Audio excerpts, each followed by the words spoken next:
Hey everybody, Taylor Ward with the Sporting Tribune and Wings on Katella. Before we get into this podcast, we wanted to kind of have a little bit of a conversation.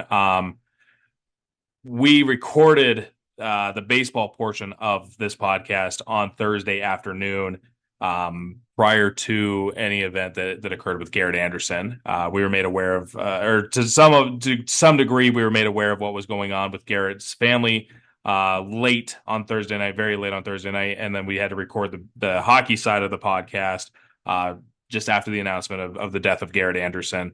I want to say this because we do not want to come off as insensitive, but during the baseball part, obviously we have no knowledge of what happened with Garret, and so we're very natural. We don't talk about it, right? We're talking about the way that we usually talk, and I told the guys on the hockey side as well. I said, hey, we're gonna have to be ourselves. We have to talk about hockey. We have to be professionals.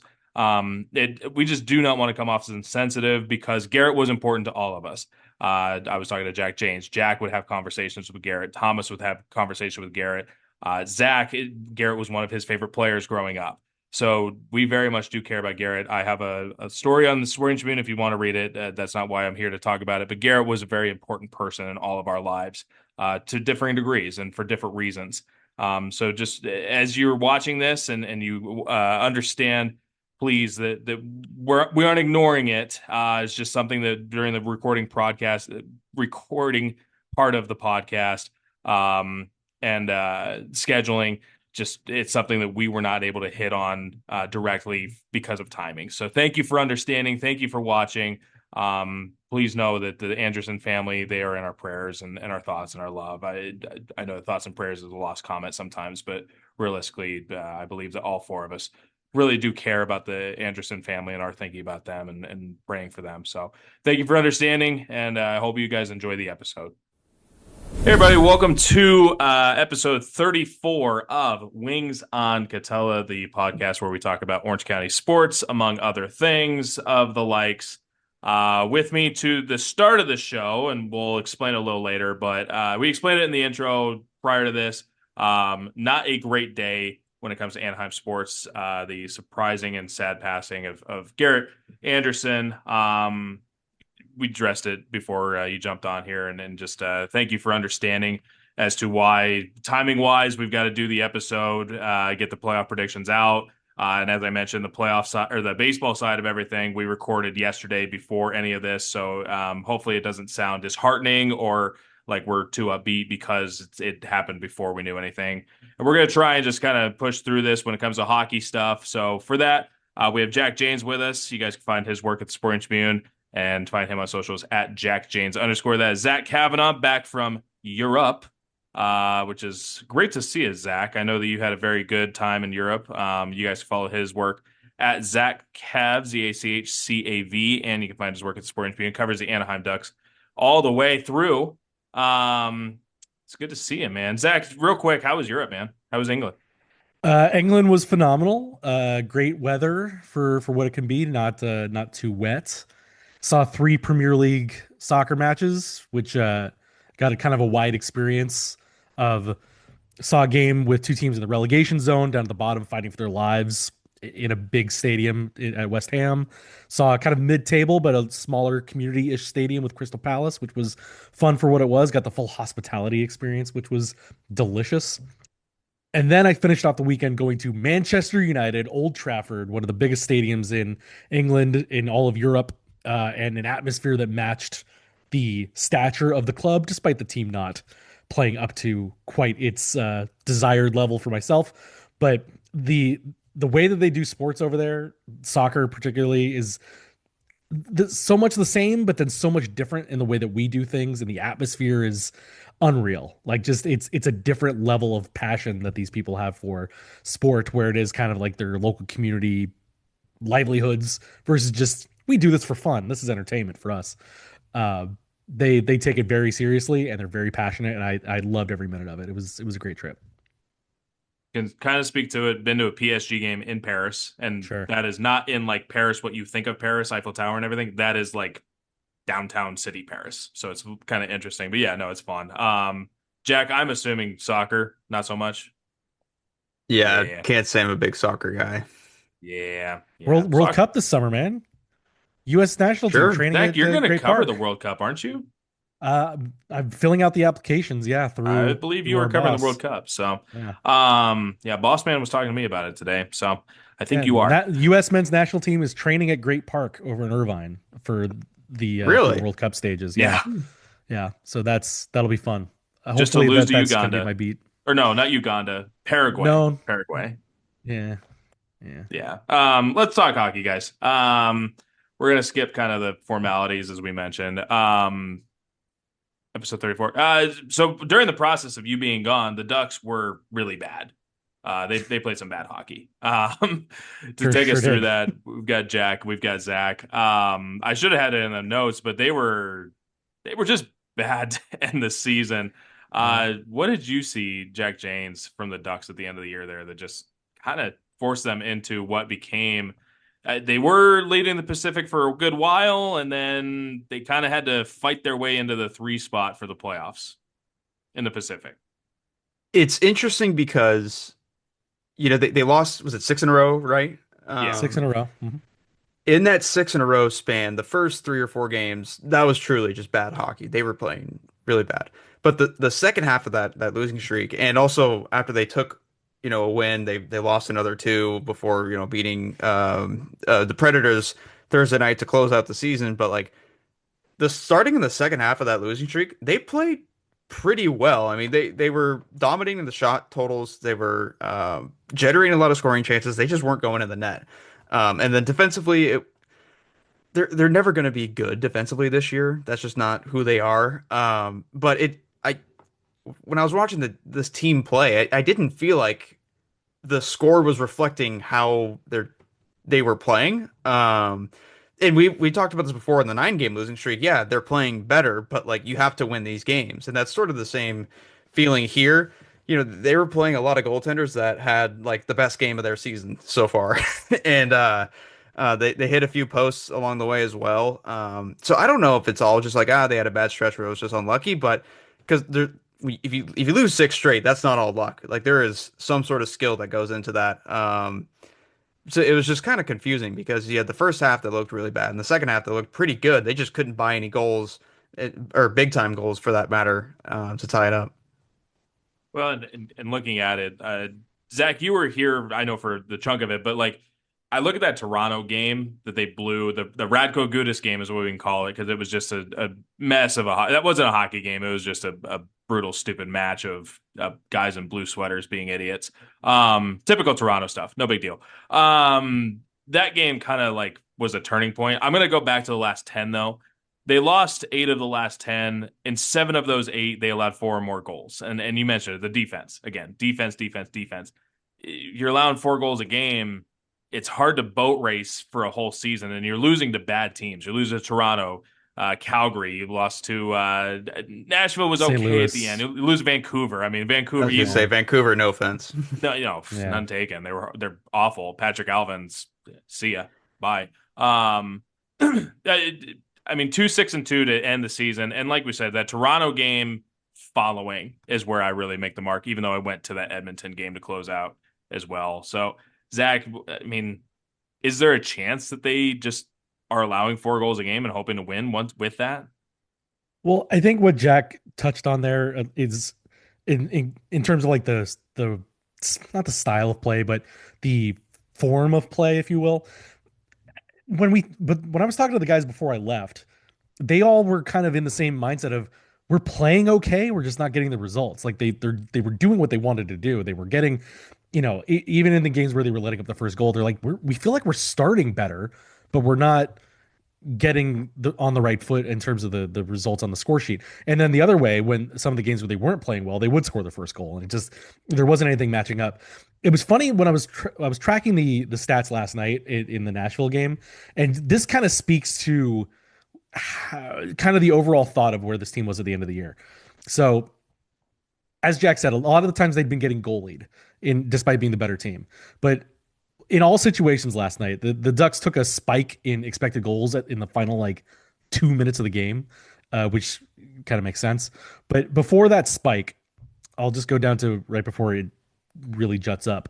The expected goals were 2.7 for the Ducks and 1.6 for the Predators. That's in all situations in a game that became a 5-4 contest, meaning that the expected goals should be about 3-2, and it was 5-4. For the majority of the game, I think it was like 1.5 to 1.3, and it was still like 3-4 or 4-4.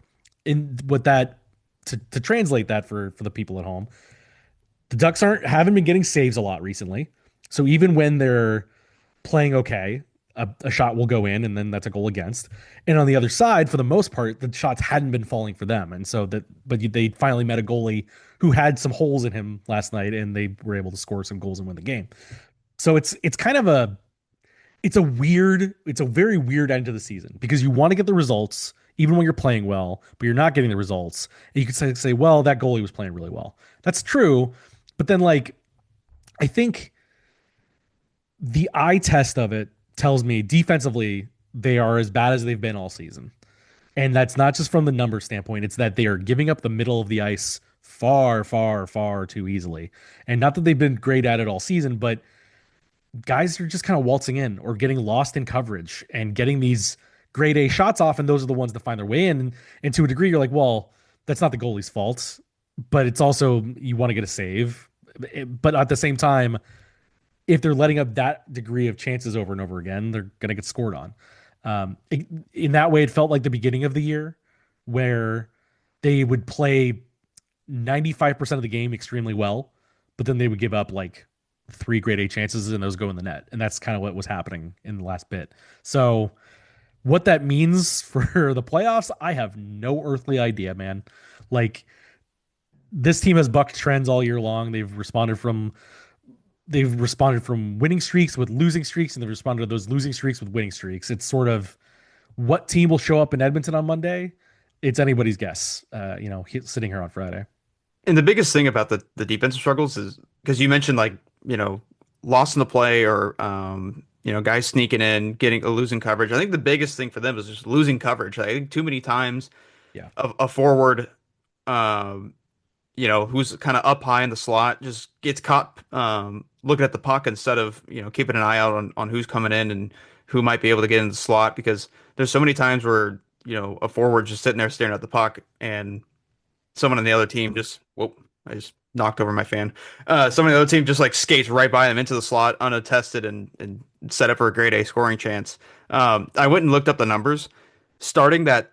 The start of the 6-game losing streak was the last 10 games of the season. So their expected goal share, keep in mind, for expected goal share, you want to be over 50% because that means you're controlling, the shots and stuff like that.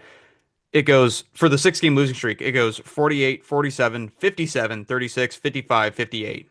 And then they win a game. And then their next 2 losses, 65 and 45. So it's just like up and down, up and down, up and down. Like there's no necessarily rhyme or reason to, like, it wasn't like they were losing the same game over and over again. Well, and I feel like that's why you bring Joel in, is so that Joel can find a flat line on that. And that's what, like, yes, you assess Joel in wins and losses, right? And you assess that the Ducks made the playoffs.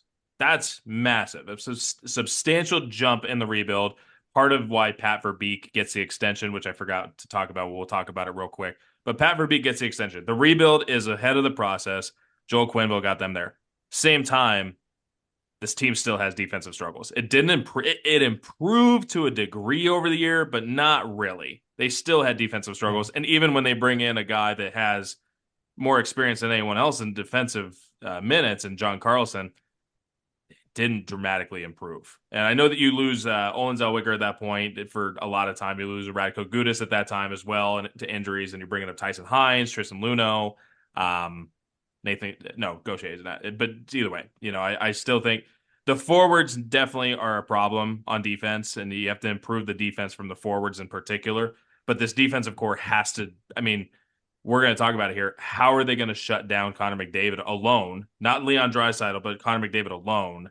I think Leon's done anyways, but either way, you know what I mean? Leon practiced today, so he'll probably be good to go. Okay. Either way, you understand what I'm saying. Is like, how are you going to shut down Connor by himself with 6 guys that don't know how to shut down? That's the thing, though, about that.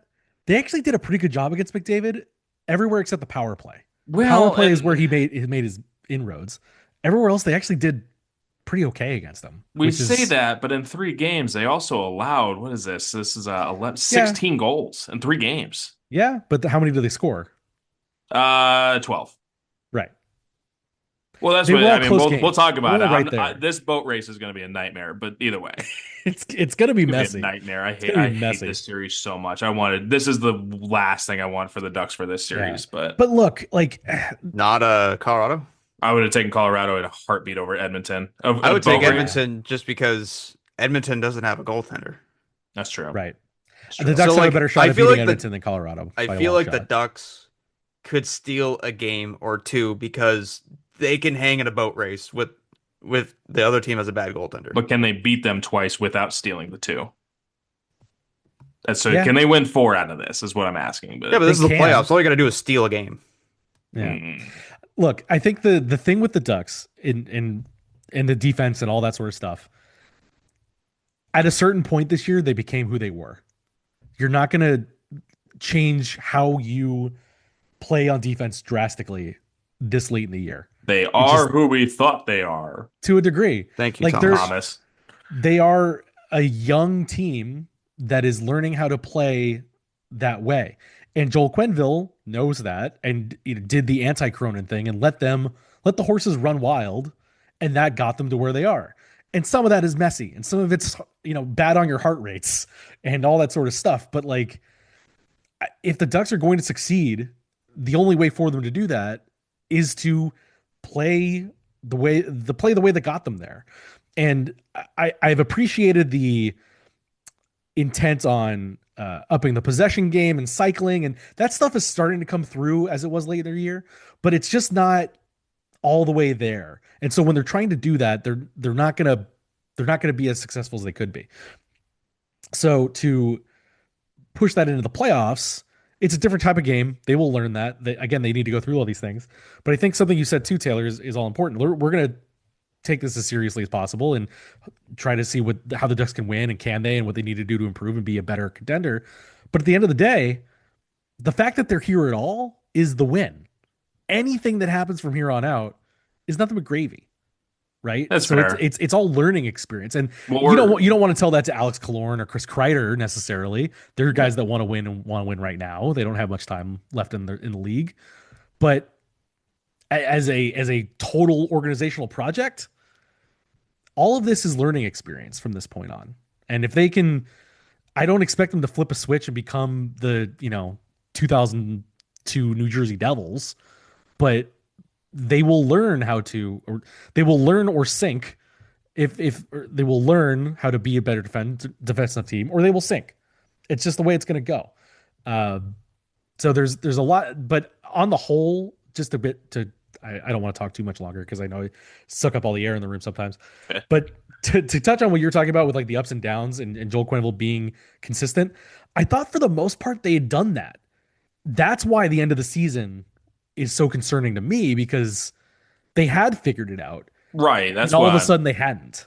Well, and I feel like if you're testing the waters at that point, like you're saying, hey, we've done it, we've gotten to a point, and then we're going to kind of mix it up. You could have won the Pacific, and it's like it's like if that's your excuse or your reasoning is we're going to mix things up just to see what we can do as we get to the playoffs. I think that's a bad excuse, because I think you still have to fight for that one spot. I mean, it's a two seed, whatever you call it, top of the Pacific, like. You surrendered a notable point lead. I think it was at least 5 points at one point. 10 games ago was a 5-point lead. Yeah, After and now you're they beaten Calgary, and then they lost. and now to you're Edmonton sitting today. against Connor McDavid in the opening round. Like, Mhm. yes, what the Ducks did is impressive. The fact that none of us, except for Thomas, who's not here and can't defend himself, said that this is a playoff team, because none of us saw it as a playoff team. None of us at the start of the year. We're going to touch on that in a little bit, but none of us saw that, and now they're in the playoffs. That said, big boy hands. Still got to be big boy hands. You've got to go out and win. And yeah, if you don't, then who cares? But like I said, you bring in John Carlson, you bring in Alex Killorn. Those are Stanley Cup champions. If I'm John Carlson, I don't care if I'm lying through my teeth at all. We're going to win the Stanley Cup this year. That's what the room mentality should be, is you say, Beckett, you are going to carry us. You're going to win the Conn Smythe. You're going to carry us all the way to the Stanley Cup. You're 19 years old or 20 years old or whatever, but you are the reason that Anaheim is going to be celebrating, having a parade, and your jersey number 45 is going to be scattered all over Orange County. That's the mentality they should have. I don't want the mentality of we're trying things to see where we're at. Oh, sure. We're here to win it. I'm saying from a big picture standpoint, like in the room, like when they're all going to say that we're here to win. Of course they are. Yeah, but you need to believe it. I don't need to believe it. That's not on me. No, you don't. That's on them. That's fine. I'm okay with that. You don't need to, but they have to believe it. Beckett Seneca has to believe what John Carlson is lying to him about. Yeah, and honestly, John Carlson has the right to not believe it, but still. And we touched on it a little bit. I'm sure we'll get into it, but like they can run this boat race with Edmonton. They could figure out a way and have a 3 goals in 2 minutes surge for some reason and win a game that they shouldn't. They've done it all. They've done it at different parts of the year. They could come out of the series, and then they could play either Vegas or Utah, who they handled during the season. They beat Vegas every time they played. They were better against Utah at the end of the year than they were at the beginning of the year. And then all of a sudden you're in the Western Conference Final, and who the hell knows at that point? But like, there's ways for this team to mess around and win a series or two. And it's not indicative by the way that they finished the season, of course. No. But if they are able to screw their heads on straight, if that win last night was as important as it probably should be, that they can say, hey, no, we can still do what we do. We can still make the late period comebacks, and we can run the race. We'll see what happens. Fair. By the way, Jack, McDavid has... I was going to say, McDavid has 7 points in 3 games against the Ducks this year, none of them on the power play. Really? None of them. I just checked his game logs right now. Boom! None of them on the power play. I could have sworn. Jack with a banger. I could have sworn. Maybe I'm thinking last year. Could be. Yeah. I could have sworn it was mostly power play. Anything to add here, Jack, before we jump into some playoff stuff? But more playoff stuff, I guess. Oh, and real quick, actually, as I add that, you wrote the Pat Verbeek extension piece. I'll do my personal apology. I called Pat Verbeek out on everything that he didn't do and proved me wrong. So congratulations, Pat, not only on the extension, but also like, not that it matters, but proving the haters wrong, right? That's a good thing. It's got to be a good feeling saying, I did my job above everyone's expectations and the expectations are wrong. So congratulations, Pat. I'm very serious about that. Is like, that's impressive what he was able to accomplish with what he did, despite the fact that he was questioned for a lot of it. I mean, even in the draft, we were talking about Carlson and Mitkov and everything. It's like, that's questionable draft picks, right? But did a great job with them. Outstanding job. He's done a great job of building this team. Yeah, I mean, and we've criticized him a bunch on this podcast throughout the last year or two, just because, we've critiqued his asset management. The whole Trevor Zegras debacle, trading John Gibson before free agency started. I remember critiquing him for that, and just other stuff, and obviously the contract negotiations with the RFAs not going well. But his job was to bring this team to the playoffs, and he did. So you have to tip your cap to him. It obviously we don't know how long of a deal it is. They never officially say how long these deals are. Multiple years. Yeah, it's multiple years. I would assume it's like just means they could fire him next year. Yeah.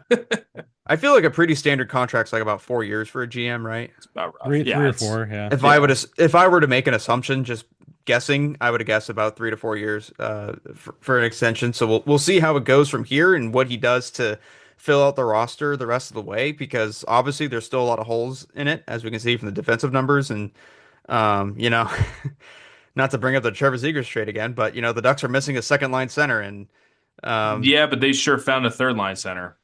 I was wrong about that too.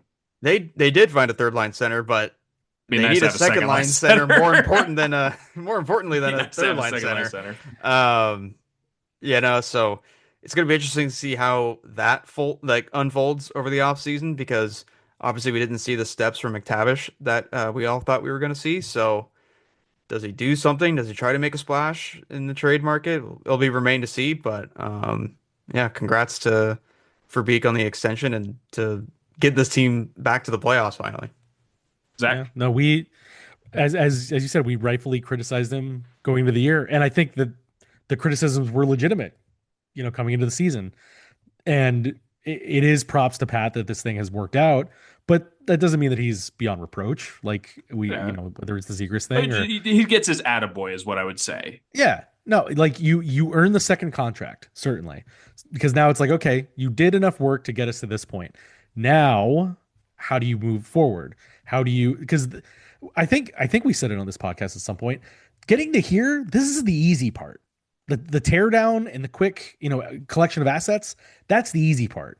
Now, how do you take this team from being good to contender, like actual contender? Because when we watch these games, you see the difference between the Ducks having a good time and learning how to play, or playing over their skis or whatever, and when they play the Avalanche, or when they played Carolina at different points this year, Tampa Bay, both games this year. Like there's a difference in that level of team versus what the Ducks are. And if it wasn't for the Pacific Division being what it was this year, maybe we're not talking about. Maybe we're having a completely different conversation at this point because the Ducks wouldn't have made the playoffs in the East, right? This team is still growing in so many different ways, but there's plenty of times for different players to show that they're not the liabilities that they are, namely Mason McTavish. Like if Mason has a great playoff, maybe it's not so much of a concern what's going to fill that role. And then you see how Roger McQueen develops. And there's all these things that are still sort of up in the air, but all those questions are now for Pat Verbeek to further and answer and turn this team from being here to checking the box. You got back into the playoffs. How do you build going forward? So the job only gets harder for Pat, and we'll see how it goes. Just because you mentioned his name, just really quick, pretty.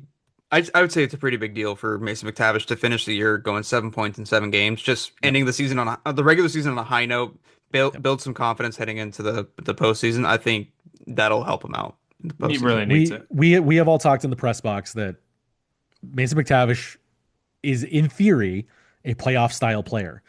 When I brought up to Patrick of the Hockey News, I literally said Sam Bennett, and he nodded his head and said that's who I was going to say. And so if Mason can be that Sam Bennett type where your regular season's not great to okay, but you are a performer come playoff time, then you can sort of wash away a lot of things if you can show up and be that guy in the most important games. He hasn't done that yet, but he has the opportunity now to show it again. So it's going to be a big series for this team to define what it is going forward. To just see what they are, see who's who. Speaking of going forward, we got playoff matchups. We got full-blown playoff matchups. I'm going to briefly kind of go through our September playoff predictions. Make it brief. It wasn't bad, man. It was real brief. I have two bangers. Some were really bad. Jack did the best of us of all this. Just to give everyone an idea, we all picked Vegas to win the Pacific, so that's a big gimme. Actually, let me do this real quick because I'm gonna scratch it off and write it as we go. So, we all picked Vegas to win the Pacific, and let me see. Colorado did win the Central, which I did not pick, and I'm the only one that picked Dallas, which I can live with. I'm okay with that. Don't mind it. Everyone already picked Colorado. Everyone picked Colorado. Thomas picked Toronto to win the Atlantic. That didn't work. And I picked Florida. That didn't work. And you guys picked Tampa, which I can live. The Tampa should live with. And then all of us picked Carolina for pretty blatantly obvious reasons.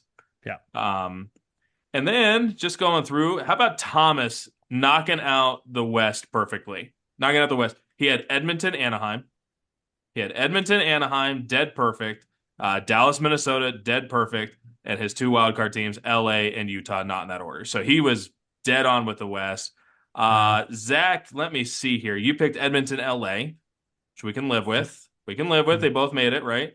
Dallas, Winnipeg, which Winnipeg, whatever. That happens. Whatever. They made a late season surge. They did. They made it almost. I mean, they got a gold medal in there. And then you picked Minnesota and Utah. So good on you. Not bad. Yeah. Let me see here. Edmonton, LA for Jack as the 2-3.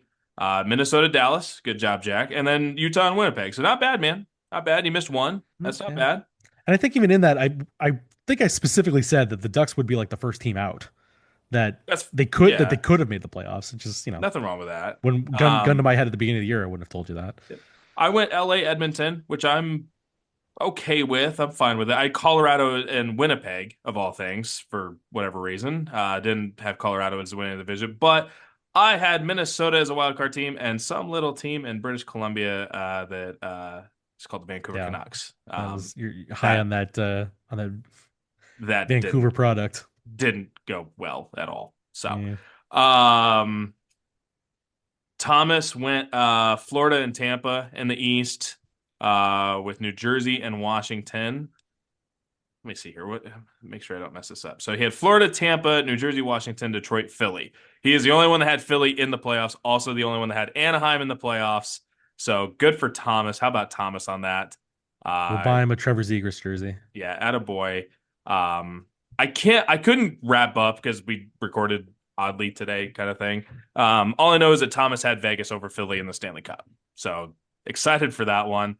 Zach, you had Toronto and Florida coming out of the Atlantic. Didn't work. You had New Jersey and Washington coming out of the Metro. Didn't work. You had Ottawa in the wild card team, and you also had New York. I did get your I did get your conference championships. You have Vegas over Dallas, which could still work.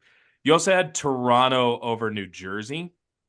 Sure And did. Sure Stanley did. Cup, you had the Maple Leafs I sure winning the did. Stanley Cup. Sure did. So really Yeah. glad that you are our primary hockey guy here. I don't think anybody could have, like, No, we're to be fine. fair, nobody I could have think we all predicted had how Toronto bad in. the Leafs were. Like, that's We all had ridiculous. Toronto in the playoffs. It's And fine. I think my caveat with the Devils too was if they're healthy, and of course they weren't healthy. So, Yeah, it's all good. Jack, you had Toronto and Florida. You had Washington and New York. Didn't do great in the East. You had Ottawa and Buffalo. You did have Ottawa and Buffalo. And so far, and we were talking about it before, you have Vegas over Tampa as your original Stanley Cup mark there. So good on you, man. Good on you. I had Toronto and Tampa. I had New Jersey and New York. I had Washington and Ottawa. Obviously, we all blended the East pretty poorly. It's fine. I had Colorado over Vegas. I had Carolina over Florida. Florida's not there. And I had Carolina winning the cup. That's from September. So yeah. as we go through that, now we approach the new marker of what we're going to see with the playoffs. We're going to just preview it, give us your predictions. I think what we need to do though is start with the Anaheim Edmonton series. We don't have to preview every series. We can, but I think the Anaheim, la la la, and Edmonton series. Let's do a quick preview on season wise. The Oilers took 2 of 3. The Ducks' only win over the Oilers was a 6-5 victory. The Oilers won 7-4 and 4-2 against the Ducks. I believe the 7-4 was a 5-4 with 2 empty netters, I believe, and I believe the 4-2 was an empty net as well to give it 4. So technically a 3-2 and a 5-4 in a way, but beggars, choosers, whatever. Connor McDavid with 7 points in 3 games, as Jack mentioned. Jack, previewing this series, what are you looking for when it comes to the Ducks and the Oilers? This is going to be one of the most high event playoff series of this year's playoffs. You got the all gas and absolutely zero breaks in the Anaheim Ducks. And you have the Edmonton Oilers, who are a high octane offense, solid enough defensively to get by, but just absolutely horrible goaltending. So there's probably going to be quite a few boat races in this one, as we saw in the regular season. This is a chance for Lukas Dostal to be a real difference maker. If he can just stand on his head for a game, he can steal a game or two. We know he has that in him. He's done it in the regular season, but can he do it in the postseason is going to be another story. But I think the biggest thing for the Ducks is just keeping up that consistency. Because we've seen them in spurts. They'll score, they can rattle off 3 goals in 5 minutes and then just kind of go blank the rest of the way, and they're hemmed in their own zone or whatever. If they could just kind of even out their game and be a little bit more consistent, they might have a chance at keeping up. But ultimately, I don't see them coming out of this series. I think Edmonton's too well-rounded and too playoff experienced for the Ducks to steal a series from them. Zach, what are you thinking? I think they are more playoff experienced, yes, but I think the one spot where they're not is the goaltending. For all the marks against Stuart Skinner, like he still did enough to get them to those two Stanley Cup finals, to game seven of two Stanley Cup finals, and they decided to let him go. And for right reasons, but they didn't make any clear improvement there. And so that is clearly the one spot where the Ducks have a clear advantage is in net. Whether it's Dostal or if he falters, Ville Husso has been more than serviceable in the Anaheim net at certain points. And I think even on a forward depth perspective, I like the Ducks' depth at forward better than Edmonton's. Now, Edmonton obviously has two of the best forwards in the game, so that kind of leans a lot towards them. But depth wise, I think the Ducks can match them. Defense is all over the place. Evan Bouchard is likely going to win the Norris, uh, and he's not exactly a paragon of shutdown D himself. Um, like Jack said, this is going to be a boat race, and I just part of me wonders if the Edmonton of it all collapses on them at some point. Like the pressure of like if the Ducks go in there and steal game one, for example, uh, is it going to be like, ah, crap? The questions start being hurled at McDavid, and they've faced this before last year in the Kings series, but then again they own the Kings, so the Edmonton's not afraid of coming back down to Southern California. I keep trying to talk. I can talk myself both ways, but just for the sake of correcting my earlier mistakes, I want to go Ducks in six. In six. In six, Okay. I think they can steal at least one of those games, of those three games in Edmonton, and then you defend home ice. That's all it takes. They've been When really eight good at home too. Sucks. when eight row together and swing the boat becomes the ninth rower. That's an awful way of quoting it. Philip Thomas said that. Boat race. Absolute boat race. Yeah. Gonna be dumb and stupid hockey, man. Just dumb hockey. There's gonna be some lazy goals. There's gonna be some weird things. So for me, It's going to be a car accident you can't take your eyes off of. no. I mean, it's like it's not about who's the fastest, it's about who gets there first. That's the one I would put. Is like this is gonna be such a disaster. You're gonna have a blowout game somewhere in here too. I'm not gonna cover this series, Zach, more because of schedule stuff. But Oilers PR would just hate me. They would despise me. I know that Oilers PR is Oilers. That's a tough job in itself as being Oilers PR, but at the same time, it's like, dear God, let it ride. Um, I think when you are in a race like this, and especially in the playoffs are where certain people stand above everything else. Lukas Dostal has proven that he is one of the world's best goalies. Um, on that mark, I say that the Ducks win this series, but it's going to be a mess of a series. You're going to have a game where the Ducks they're going to lose like 7-2, maybe even 8-2. They're going to have a weird game in there, but they're going to have to scrap their way, fight their way. I think Lukas Dostal is going to be the difference in the series, so long as Joel, ride or die with Lukas. Don't worry about Ville. He's whatever, but that's the way I look at this series is just goaltending will always kind of be the difference. So if you are on par on just stylistic offense, just going nuts, haymakers across the board, this is the way I would go with it. I would build on that to say I do think the difference could be Lukas Dostal because he is that much better than Edmonton's goalies. If he does steal one, then that's a win in the Ducks' favor. The other key is simply staying out of the penalty box. They Yeah, cannot give the Oilers and McDavid and Draisaitl and Hyman even that many opportunities on the power play. You have to limit that. And if they can do that, they can very much be in every single one of these games. absolutely. Um, Anything else to this series, guys? We're gonna throw some crazy haymakers the rest of the way here. Yeah, first playoff games in 8 years. To anybody out there that sat through all those rough years, if you had the well, I don't want to say this because he actually played in a playoff game for the Ducks, but if you lived the Derek Grant experience, uh, you know, Whoa. Elite 1C, baby. Elite 1C Derek Come Grant. on. Don't be Yeah. doing Derek Grant dirty like No, that. no, no, of It's course my not. Of course not.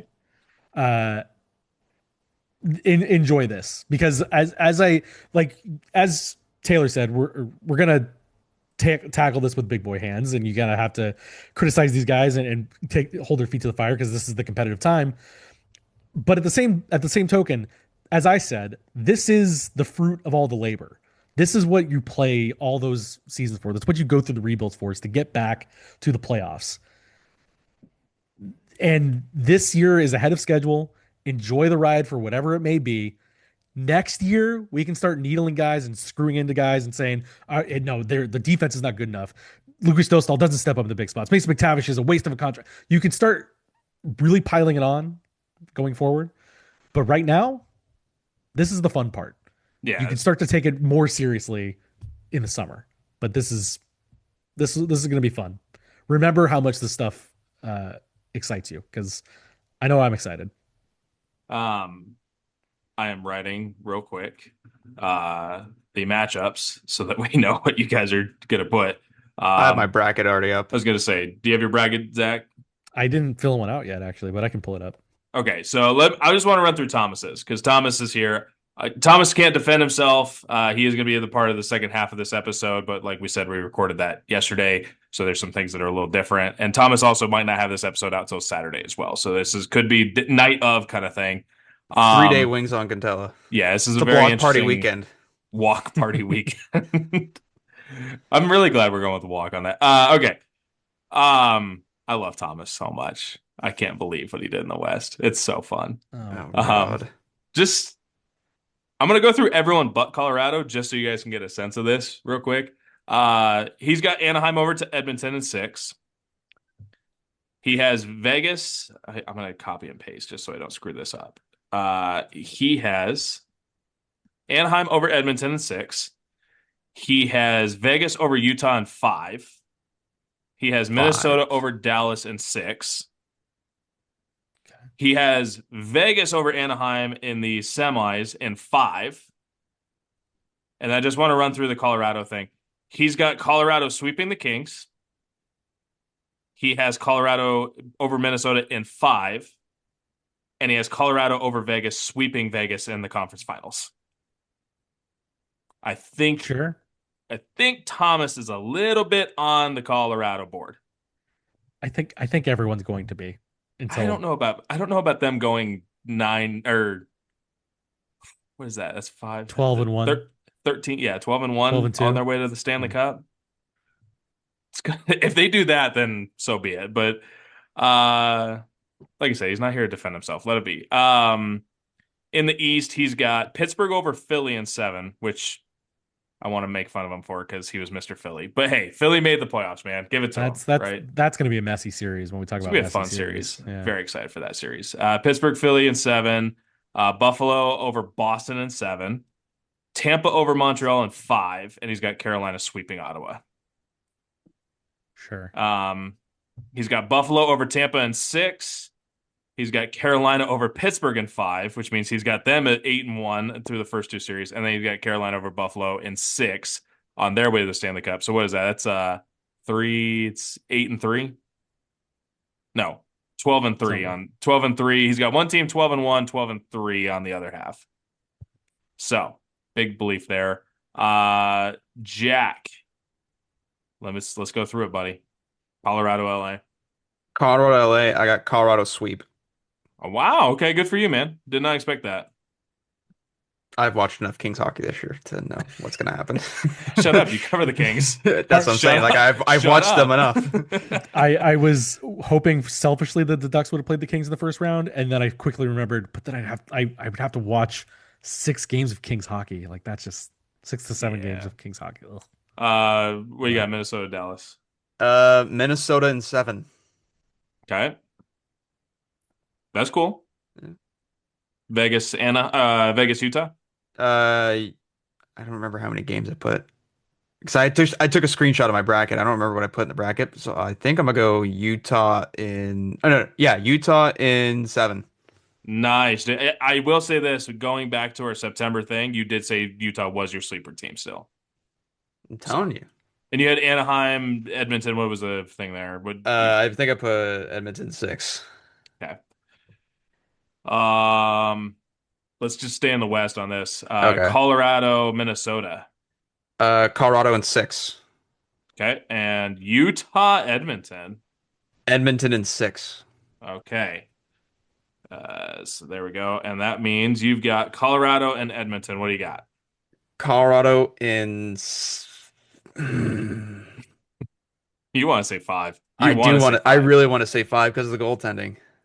Yeah, I'll go 5.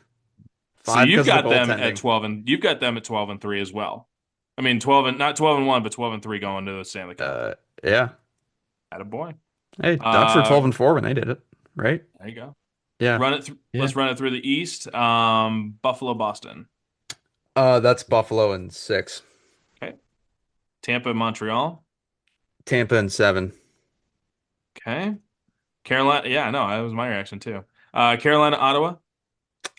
Carolina, and I'll go 6. Okay. And Pittsburgh, Philly. Pittsburgh in. He wants to say five. He wants to say five. You know what? I'll go. I'll go I just don't know. 6. I just don't know how Pittsburgh's there. I I don't get know. it. I know. Come on, I man. We do not watched get them that. opening I'll night. You go. and me were I'll go sitting next to each Pittsburgh in other. 6. Yeah, the Ducks beat them. I know. I know. They beat them pretty good too. No, that was overtime. No, that was a good win. That was regulation. That was. They beat them in Yeah, Pittsburgh in overtime with the Beckett that's right. Seneca miracle. That's right. Yeah. Okay, so Buffalo, Tampa Bay. Tampa in 6. Okay, and Carolina, Pittsburgh. Carolina in 5. I already wrote it. That's fun. Tampa Bay, Carolina. I know. Tampa in 7. Attaboy. Attaboy. All right, so I've got you. We're gonna put hold here. Colorado, Carolina. Okay, so I got Jack. Okay, what do we have for Mr. Zachary Cavanagh here? Let's go west. We'll do the same. Uh, Colorado, LA. Colorado sweep. Jesus. Oh my God. Okay. No respect. Wow. Minnesota, It's not that I Dallas. don't respect them. It's just like I know what I saw. Yeah. It's I will be if it does somehow go to 6 games, that would be impressive. But Fair I enough. don't see that happening. Minnesota, Dallas. Minnesota 6. Okay. Utah, Vegas. Vegas 7. 7. And you got Edmonton, Du- Anaheim. You have Ducks 6. Anaheim? Ducks and Anaheim? 6. Mhm. Okay. Let me write that out. Okay, so Colorado, Minnesota. Colorado 6. And Vegas, Anaheim. Do it. Do it. Do it, you coward. Do it. No, Vegas and 6. I double dog dare you. 6. Okay. Vegas and 6. Colorado, Vegas. Colorado 5. Okay. Wow. Jeez. Another team with bad goaltending. Yeah. Yeah. Okay. Buffalo, Boston. Buffalo 6. Or sorry, Buffalo 5. Buffalo 5. Wow. Okay. Tampa, Montreal. Tampa 6. Carolina, Ottawa. Carolina sweep. Pittsburgh, Philly. Philly 7. Attaboy. Good on ya. I gotta change all that. Okay. Buffalo, Tampa. Buffalo. No, sorry. My bad. Tampa 7. Tampa 6. Tampa 6. Yeah. I don't know where you're going with it. Carolina, Philly. Carolina 5. All right, I already wrote that. I had it written down before you even said it. Tampa, Carolina. Uh, Tampa 6. I wrote down Jack is Carolina, which I don't know why I wrote that. Sorry, Jack. So yeah, I've got so you guys both have Colorado and Tampa in Tampa. the finals. Yeah. All right. Like it's chalky, but like it just kind of feels that those are the two best teams. I can't even remember what give me a second here. I gotta remember. There we go. Okay, I got Thomas's. I gotta write Thomas's. Uh all right, I'm gonna go Colorado over LA in 6. I'm gonna go 6. Wow. I'm gonna go Dallas over Minnesota in 7. I'm going to go Vegas over Utah in 7. And I'm going to go Anaheim, Edmonton in 7. On that note, I'm going to go Dallas over Colorado in 7. I'm going to be the one that swings Colorado out of this just Okay. to be different. Also, I know that Vegas played really well under John Tortorella, but the difference was not that. It's still Bruce Cassidy. That is a mess of an organization right now. Anaheim goes to the Western Conference Finals over Vegas Wow. in 5. Give me 5, son. Wow. Wow. Yeah, I went there. I I did it. again, I don't think it's impossible. I don't think it is either. And then I'm going to go Dallas over Anaheim in 6. Like if the Ducks had managed to play the Knights in the first round, I think the Ducks could Yeah, have easily taken that too. I do too. Second round makes it a little They beat him different in my 4-3 head, every but game. 2 of those went to overtime though. But still, that's everyone went to yeah, overtime with Vegas. So, yeah. um, I don't think Tortorella makes any difference. I actually think he makes a negative influence difference. So whatever. I've got Buffalo over Boston in 7. I've got Tampa over Montreal in 5. I've got Carolina over Ottawa in 6. And I have Pittsburgh over Philly in 7. We'll go 7. Going lengthy first round. I will go Tampa over Buffalo in 5. I think they're just going to torch them. Sorry. I know Buffalo's excited, but either way. And I'm going to go Carolina over Pittsburgh in 5. I'm going to go 5 there. And for this, I'm going to go 10. You know what? No, I'm going to stick with it. Carolina. Do I really want to do that? No, I don't. I'm going to go Tampa over Carolina at 7. I'm going to say it's a good series. It's going to be a really good series. So, I just don't. Carolina manages to unimpress me every single playoff. yeah. No, It's a big moment. I botched this. I'm going to go with the bubble cup. The bubble cup. I'm going to say Tampa loses to Dallas in 7. Now, that means you're a Stanley Cup, both of you, Colorado and Tampa. Where are we going, boys? Jack? I'm going Tampa in 7. Good on you, dude. All right, dramatic moment. Drum roll. Da, da, da, da, da, da, da. Tampa in 6. Oh my God. I did not expect any of us to Wow. actually pick Tampa on this, and sure enough, we all Colorado, did. for as good as they are, they also have some weird hiccups. They got holes. I Like don't believe in Wedgwood or Eastwood or whichever wood. Wedgwood and Blackwood, Blackwood. I don't the believe. lumber Yeah, yard. I'm not big on the goalie tandem. Yeah, I mean, even So when Colorado won, they won with Kemper, right? It's not like that's true. they Yeah, but they've look at won what with Darcy Kemper's Stone. done over like since then. What did he do this year exactly?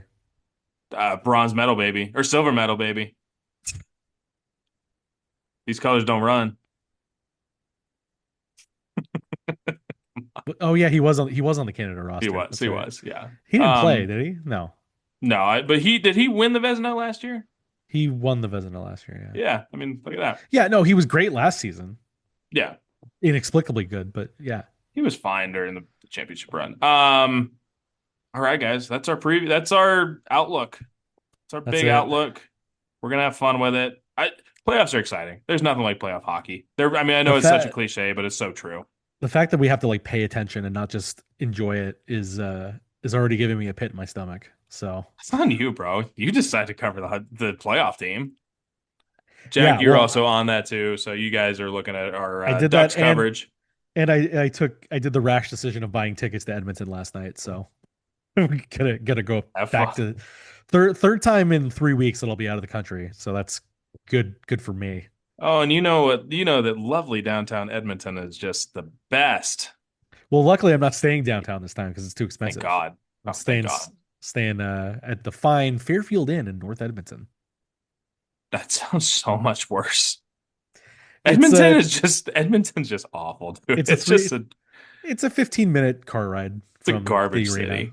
It's a garbage city. I don't know that it's garbage. I just find it We're gonna turn this when whole when podcast it's into like Taylor bashes other cities. when it's minus 15 wind chill outside, there's not a whole lot you can do. It's kind of what I found. But But okay, it'll be in the 60s this week. on So that that's, note, basically on, tropical on heat that wave. note, you went to Canada. You went to the Western Canada swing, right? You did the whole Yep. swing. Last And month, I all said, three. hey, you're going to love Vancouver. Vancouver's great. You're going to love Calgary. Calgary's great. Don't bother even standing foot in Edmonton. And what did you tell me on the way back? What exactly did I say? I don't remember. When I called you and said, how'd you like Edmonton? What did you say? I think I said, I liked Calgary. I liked Vancouver. You were I right did. about those. I really liked Calgary. Like surprisingly, I liked Calgary. Vancouver, I knew I was gonna like. That's not really a Yeah, surprise. yeah, it's an easy But one. Edmonton, It's awful. they need like a theme park or something. I don't know. They need. Theme I'm sure it's park. really lovely in the summer down by the river, but like it's not. It's I don't not. think it is. Hockey season is not the time to visit Edmonton. But I don't that's think the it, dude. that's the only reason I would go to Hockey Edmonton. season is every day in Edmonton, dude. Eh. So don't visit Edmonton. Peak rule of Maybe I'll find. uh Maybe I'll find something new. that's We'll see. fine. Any closing hockey thoughts here, guys? I do have one thing, but just Southern California hockey is losing two incredible members of it. And just congratulations on an outstanding career to both Jonathan Quick and Anze Kopitar, two-time Stanley Cup winners. I think changed the atmosphere of perception of Southern California hockey. I think a lot of people, obviously, we talk about the Ducks here a lot, right? The Ducks are centric, but you can't ignore what Jonathan Quick, Anze Kopitar did for Southern California hockey fans in the early 2010s.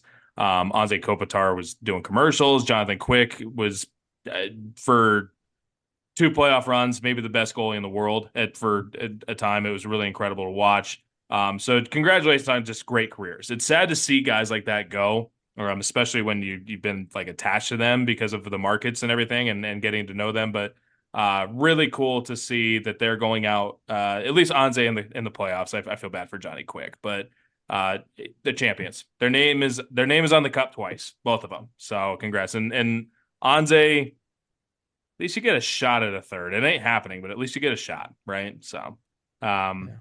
just In wanted to that same say, vein, in that same vein of Southern California hockey losing members of it, please. this was the Steve Carroll called his final game for the Anaheim Ducks on the end of the homestand there. 50-year broadcasting career, over 2,000 regular season games with the Ducks. Some of the biggest moments, all of the biggest moments in franchise history, with him behind the mic. Uh, and beyond all the accolades of him in his career, just truly one of the most grade A human beings you will ever meet in your life. Just kind, humble, warm. I've in just the 2 years that I've been doing this, Steve was welcoming on day one and continues to be. I'm very honored to say that I know him personally now and can speak to him like a friend. Even though I'm sure he has 275 friends, or on any given night maybe around 17,000 friends in the Yes. building.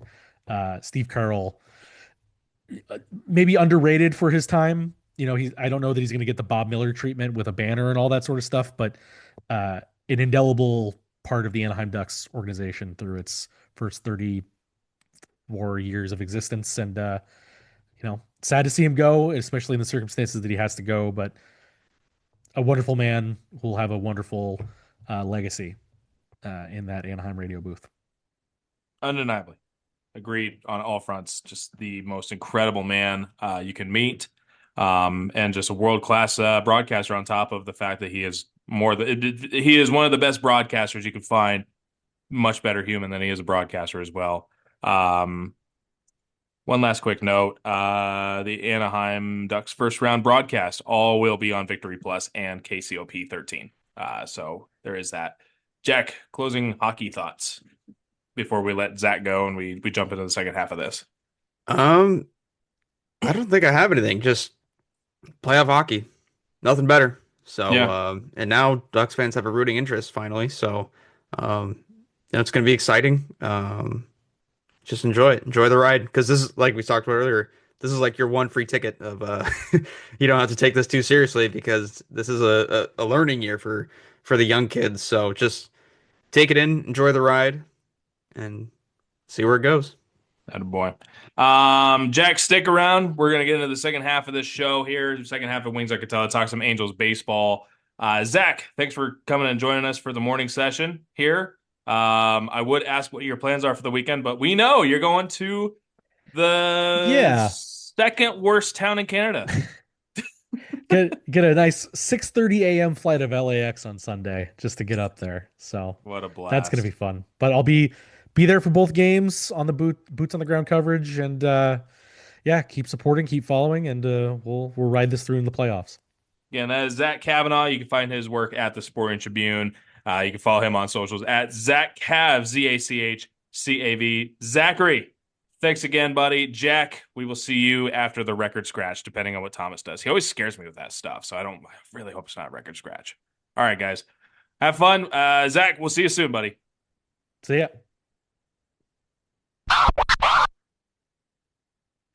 I really hope that Thomas didn't do that scratchy noise that scares the crap out of everybody. But we are going to welcome Thomas Murray to Wings on Katella. Thomas is the producer here, also covers the Angels, UCLA baseball, UCLA sports, all kinds of things for the Sporting Tribune. You can find his work at Sporting Tribune. You can also find him on socials at Thomas_L_Murray. Baseball stuff. I still am so bummed that you guys don't know what that is. Really bummed you guys don't know what that is. But I've heard of it. it's a movie, Liar Liar. It's Jim Carrey and There it is. There it is. There it is. Okay. yeah, it's great. Yeah, It's yeah, where fantastic. he's like talking to his son. Yeah, and his kid gets the presents and he's like, Oh, yeah, baseball stuff. You've told us Yeah. the story, yeah. It's just a good little like baseball scene kind of thing, even though it has so limited to do with action. And he's like, I wrote a paper on that movie when I was in college. It was like Then you for should know comedy better. class. Then you should know it. Yeah, I was should. gonna I say, should. But that's but like- it's also been 5 years or something. yeah, I'm kicking my ass. It's a good movie. Great movie. It's a great movie. I'll be Hideo Noma and you could be Jose Canseco or whatever order it is.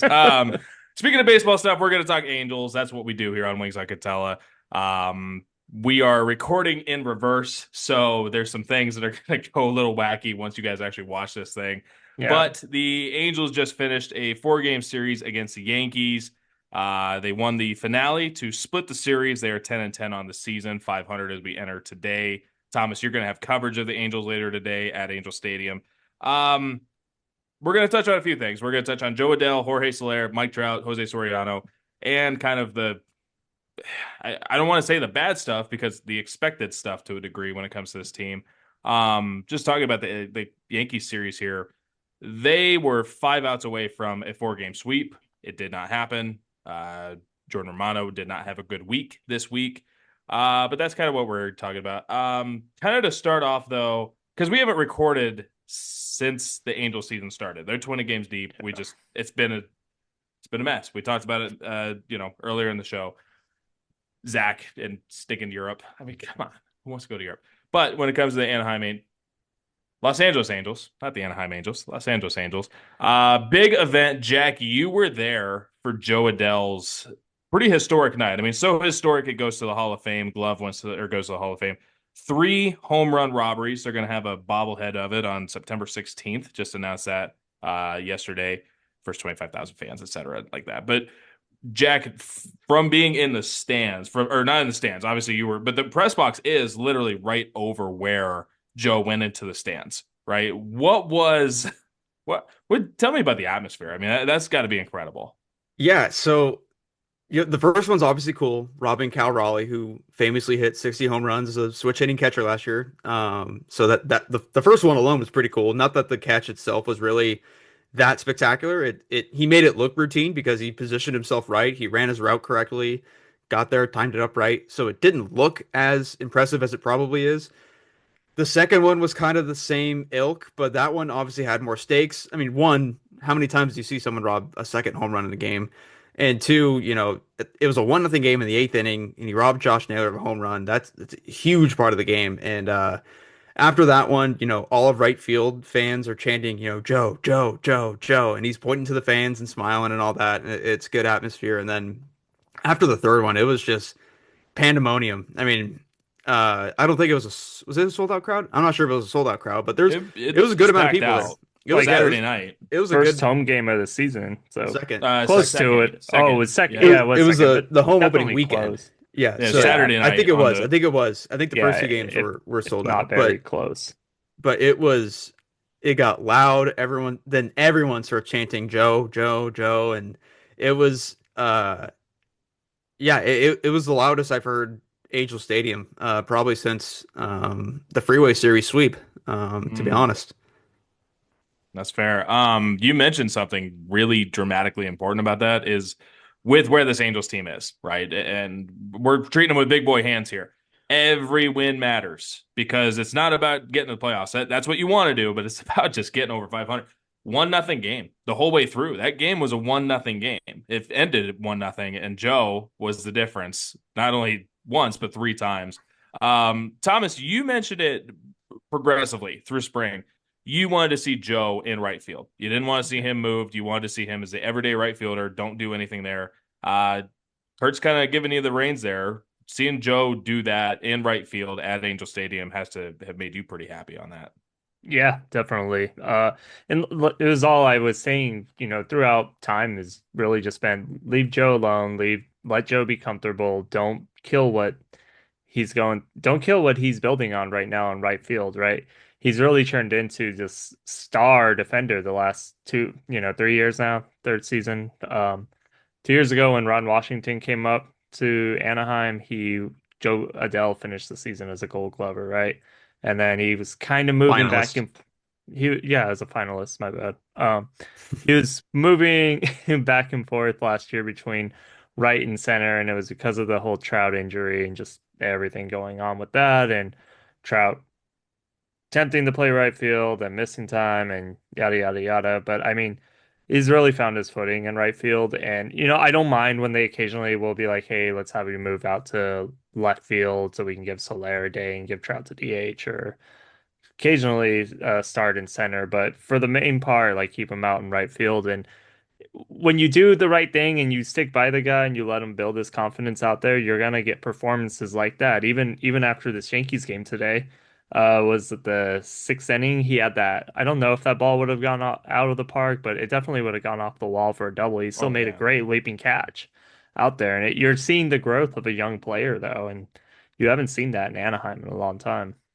And also about just Joe, I mean, a lot of credit deserves to go to Torrey Hunter, who's been around as a special advisor over in spring training, and he is really focusing on Joe, and they've worked together every spring training the last 3 years, I believe he's been out now, and Joe credits a lot of his defensive growth to him, and Torrey was there in the building that night when he robbed 3 home runs, and we got to talk to Torrey in the clubhouse afterwards, and he spoke high praises about how hard he's worked and how much he was willing to learn, and how proactive he was in the learning process. And so, Torrey Hunter's got his fingerprints all over this too.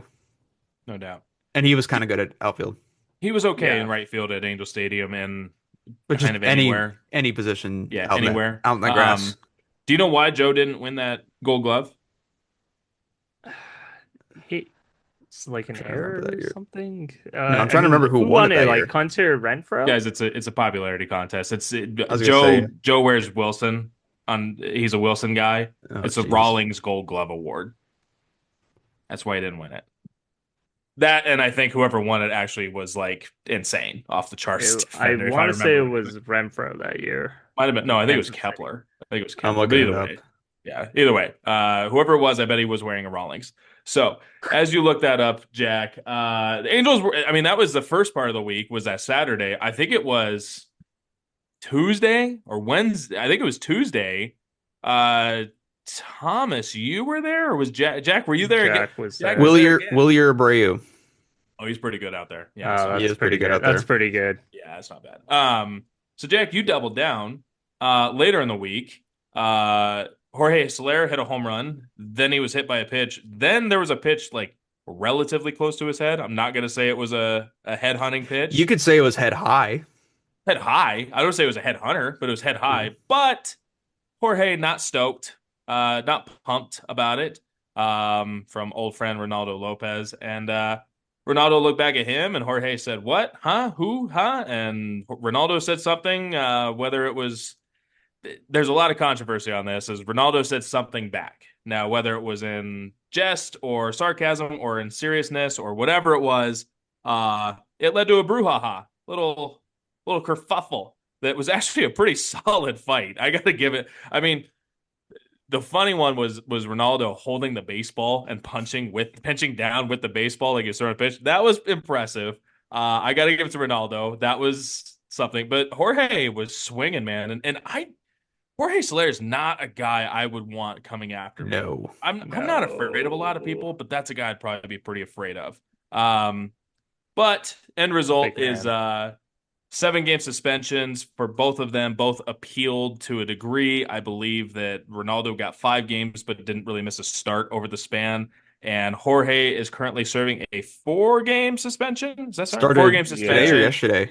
Started, Started yesterday. Started yesterday. on Wednesday. Yeah. Oh yeah. He'll When be we're back recording, Sunday. the recording days. Yeah. Yep. And but over the span of the appeal, Jorge went 6 for 24 with 3 home runs and 8 runs batted in over 6 games. So he made really good use of the appeal. Jack, again, take us a little bit through all of that. That was something else, man. So funny enough, I missed the pitch. I was writing something down in my notebook, and I heard like a "oh" from the crowd, and I look up, and Jonah Heim, the catcher, was picking up the ball. I was like, "Oh, pass ball, okay." Nolan Shanaway just took second. They threw it down to second. And then they're taking a little bit to because the Mariners wanted to see. Oh no, not the Mariners. The Braves. The Braves wanted to see if they were going to challenge it or not. And I'm just kind of looking, and that's what I noticed. Jorge Soler started taking steps out to the mound, and I was like, "What?"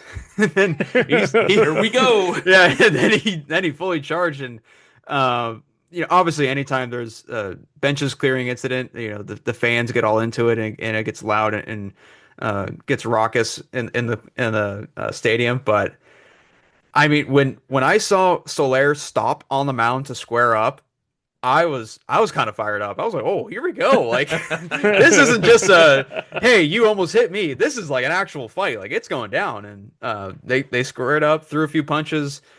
Unfortunately, well, or fortunately, depending on how you look at it, none of them really connected, other than the one swipe by Lopez Soler with the landed ball. one.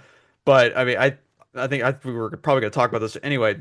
The highlight of the show was Walt Weiss coming in. Oh, with man. absolute textbook good. tackle on Soler, and Just straight Urlacher, man. Soler has a really good relationship with Walt Weiss, obviously with his time in Atlanta, and even after the game, Soler was asked about the Walt Weiss tackle, and he was like, I don't have anything against him. He's my friend. He was just trying to protect me and protect his guy. For as violent as that could have been, it really was like a loving affair. Once the two guys were separate, I love like Nolan Shanaway, I feel like was like bouncing his way in, and he's like, I'm gonna go, and then he's like, I don't know what I'm gonna do here. Yeah. I love the innocence of Nolan. I know that I've touched on it, but just the innocence of Nolan coming in there, like, I gotta protect my guy. I have no idea what I'm gonna do once I get there. And then Mike Trout just grabbing Ronaldo and just being like, I'm gonna take you over here. Yeah. I'm Mike Trout, you know? This was like one of the very few fights that I can remember it being like solely just about these two guys and nothing else. Like there was no bad blood between the teams. There was nobody else getting like mixing it up after it broke out or anything like that. It was just half of them are former teammates. Yeah, exactly. The Braves and Angels are essentially the same team, just one's a little ahead of time. Yeah, and also one of my favorite parts that was kind of underrated and kind of no one really talked about it. There was like a freeze frame I saw on Twitter, and it's just Raisel Iglesias standing there smiling. I haven't seen that. You got to send that to me. I haven't seen that one. That's I haven't awesome. seen that. It's just it's a video of once they get separated. It's Soler standing there, like, and Ozzy Albies and Walt Weiss are standing there, talking to him, whatever. and calming him down. And then it's just Raisel Iglesias standing in the background with a smile on his face. It's awesome. And Well, I for love the Angel fans that remember, Raisel Iglesias during that the 2022 brawl between the Mariners and Angels, he was the one that Yeah. chucked the gum out into the sunflower seeds. He chucked the sunflower he seeds. got into it. Yeah, he got into it. Well, that's what Ronald Acuna had time to flip his hat backwards, Yeah. Like it was I love that. That was the thing. The fight was kind of like you don't want anyone to get hurt.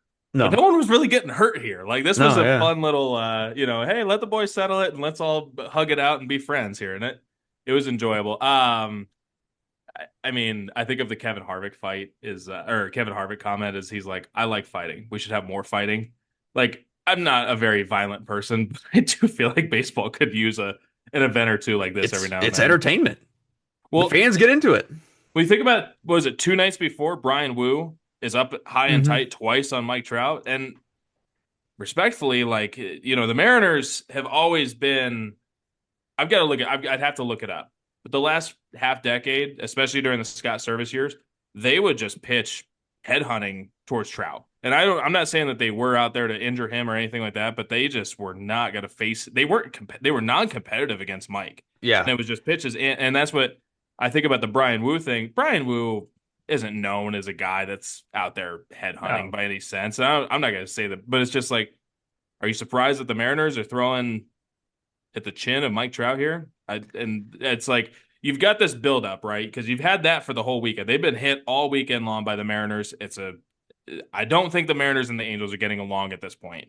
And then you've got first game or second game of the series. I think it was a Tuesday night, second game of the series, and you've got this. It's like tension boiled over to a high degree, but it calms so fast. I think just let it all out, guys. Let the testosterone just ease down. I mean, look at hockey. They drop the gloves. They sit in a penalty box for 5 minutes. All good, for the most part. Yeah, Unless you did usually. something really stupid. Yeah, usually. So, Thomas, any thoughts on Jorge Soler's suspension? I guess. I mean, are you guys surprised by his suspension? No. 7 games felt a little long. Yeah. You've got to do something. Four games sounds about right. Four's not bad. I guess I would have liked to see 3, just because Lopez essentially missed a start. So I think what's the quality of Lopez did not miss a start. No. Yeah. I was like, That's what I'm saying. He didn't really even miss a start. So I mean, I don't know, like maybe 3 games, because it's like 12, 15 at bats he misses. I was gonna say, just take 3 or 4 games for Jorge, miss a start for Lopez. I think I'd be fine with it. Whatever. You've got to suspend. You've got to throw down the law, though. Mm-hmm. Yeah. I'm wondering if this was just like, because clearly you could tell they were pretty boiled up from the weekend before, everything that went on with Seattle, and then Sunday they hit Trout's hand, and everyone's probably pissed off. Yeah. And so I wonder if it's just them as a team saying like, nah, screw this, like we're not taking this crap, because they're at that point, I don't know what the number is, but they were already the most hit team in the league. Yeah. That's so what it was. I don't know if it was just kind of them too, like being like, we're not going to take this from anybody. It's like just I think in this isolated case, because if Trout had charged him out, I would have understood it completely. But in this isolated case, you look at the numbers between Ronaldo Lopez and Jorge. Yeah, Soler. sure, definitely. It was hitting 600. Yeah, he's hitting 600 with like a slugging percentage. He's owned them like for a 3 and then a dot. Yeah, whatever his slugging percentage is against Ronaldo, it's got a dot in it. So.